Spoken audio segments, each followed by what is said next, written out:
بسم اللہ الرحمن الرحیم۔ بیت اللہ کی حفاظت۔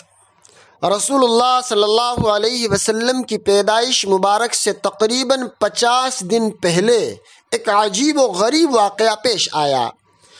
یمن میں ابرہہ نام کا ایک عیسائی بادشاہ تھا۔ اس نے مقام صنعاء میں ایک خوبصورت گرجا گھر یعنی چرچ بنوایا تھا، اور وہ یہ چاہتا تھا کہ تمام عرب کا قبلہ خانہ کعبہ کے بجائے یہی گرجا گھر ہو جائے۔ عربوں کو جب یہ بات معلوم ہوئی تو سخت ناراض ہوئے۔ ایک رات ایک عرب نے موقع پا کر گرجے میں پاخانہ کر دیا۔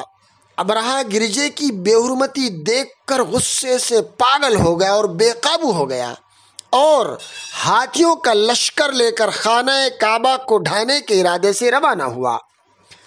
جب ابرہہ کا لشکر مکے کے قریب پہنچا تو تیز ہوا چلی اور سمندر کی جانب سے پرندوں کے جھنڈ اڑتے ہوئے لشکر پر چھا گئے۔ ان پرندوں کی چونچ اور دونوں پنجوں میں چھوٹے چھوٹے پتھر تھے۔ وہ ہاتھیوں کے لشکر پر پتھروں کو گرانے لگے۔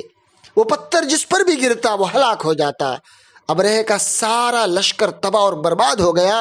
وہ بھاگ کر یمن چلا گیا اور کوڑ کی بیماری میں مبتلا ہو گیا اور پھر مر گیا۔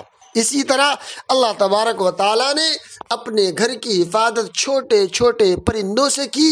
وہ بہت ہی بڑی طاقت اور قدرت والا ہے۔